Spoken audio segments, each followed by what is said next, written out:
नमस्कार दोस्तों। तो आइए देखते हैं डिप्टी कलेक्टर की कहानी का अगला पृष्ठ।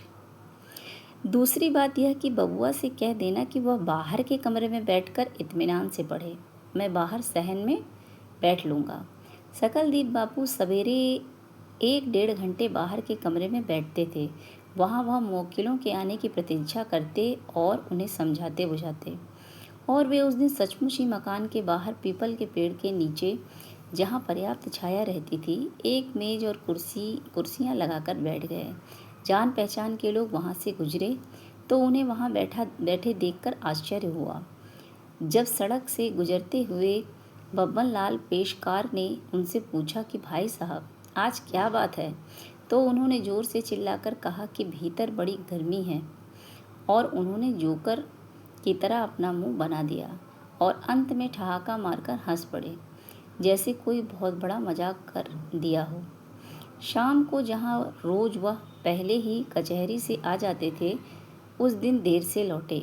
उन्होंने पत्नी के हाथ में 4 रुपए तो दिए ही, साथ ही 2 सेब और कैंची, सिगरेट के 5 पैकेट भी बढ़ा दिए। सिगरेट क्या होगी? जमुना ने आश्चर्य पूछा। तुम्हारे लिए है, सकलदीप बापू ने धीरे से कहा और दूसरी ओर देखकर मुस्कुराने लगे, लेकिन उनका चेहरा शर्म से कुछ तमतमा गया। जमुना ने माथे पर की साड़ी को नीचे खींचते हुए कहा, कभी सिगरेट पी भी है कि आज ही पीऊँगी? इस उम्र में मजाक करते लाज नहीं आती?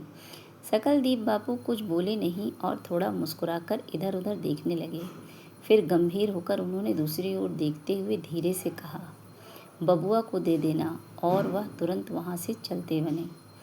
जमुना भौचक होकर कुछ देर उनको देखती रही, क्योंकि आज के पूर्व तो वह यही देखती आ रही थी कि नारायण के धूम्रपान के वे सख्त खिलाफ रहे हैं और इसको लेकर कई बार लड़के को डांट डपट कर चुके हैं।